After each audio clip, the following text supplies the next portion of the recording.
Helsinki में Arctic 15 नाम से ये एक स्टार्टअप इवेंट है जहाँ पर यूरोप के कई देशों के जो लोग हैं वो आए हुए हैं।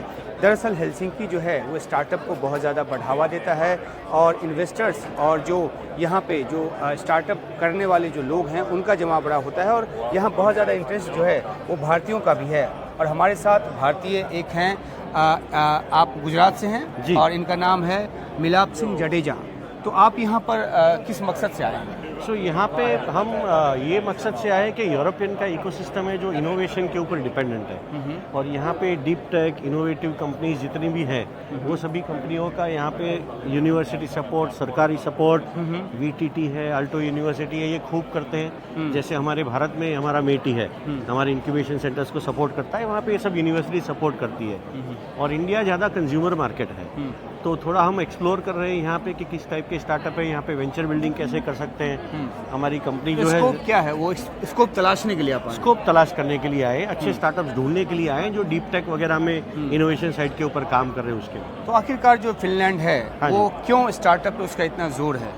ये स्टार्टअप का जोर है क्योंकि 1860 से फिनलैंड में ऐसे कहा जाता है कि वो लोग ने जोर दिया अपने फाउंडेशन पे जो था एजुकेशन और इनोवेशन। सो इनोवेशन को, क्योंकि इतनी ज़्यादा यहाँ पे बस्ती है नहीं, लोग नहीं है, तो देश को कैसे आगे बढ़ाया जाए। तो उन्होंने सोचा कि भाई जैसे नोकिया तो यहाँ दुनिया का सबसे बड़ा एक समय पे फ़ोन का कंपनी हुआ करता था। सो ऐसे इनोवेशन यहाँ पे बहुत ज़्यादा है जो इनको ग्लोबल स्केल पे ले जा सके।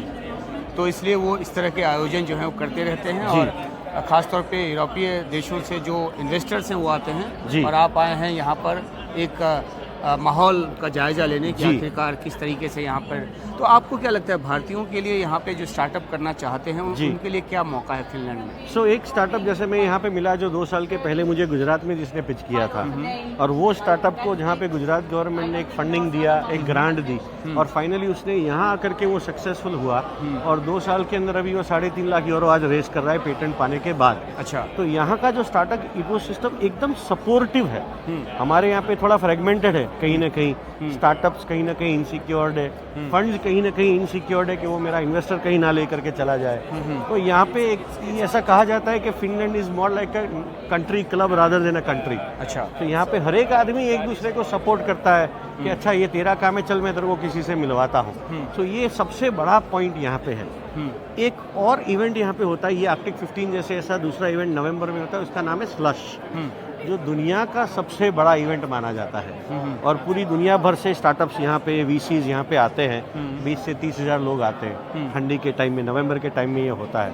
सो that is also known as one of the best one. अच्छा, तो जो अपने देश के जो लोग हैं जिनकी यहाँ पे रुचि है या जो दुनिया में कहीं और ऑप्शन तलाश रहे हैं तो उनके लिए आप क्या कहना चाहेंगे कि क्यों करके यहाँ जो है वो ज़्यादा मुफीद जगह है?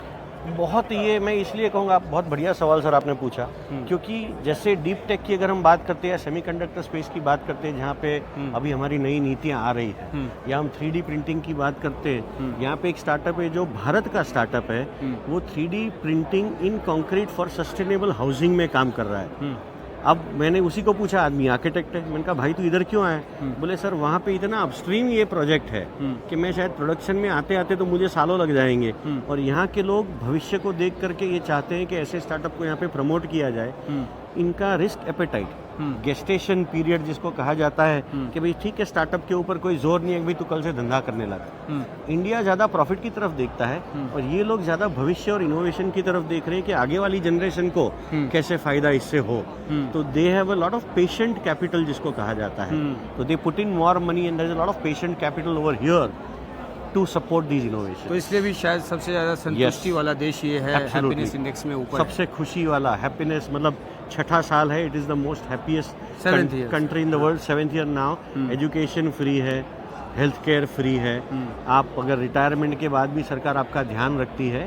सो इन अ वे आदमी मेंटली फ्री हो जाता है। हमारे यहाँ पे हम शायद कई बार सोचते हैं कि रिटायरमेंट के बाद क्या करेंगे, पेंशन का प्लान करेंगे, एफडी का प्लान, पेंशन का टेंशन होता है, इंश्योरेंस का टेंशन होता है।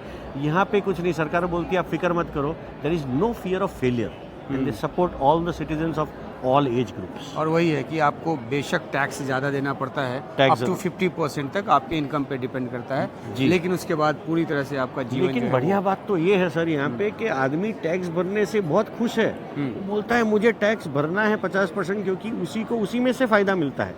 तो और he न is सिर्फ very- उसी को बल्कि बाकी दूसरे लोगों बाकी को दूसरे लोगों को भी मिलता है, तो they are very happy that okay we are getting the benefits of the tax that we paid earlier.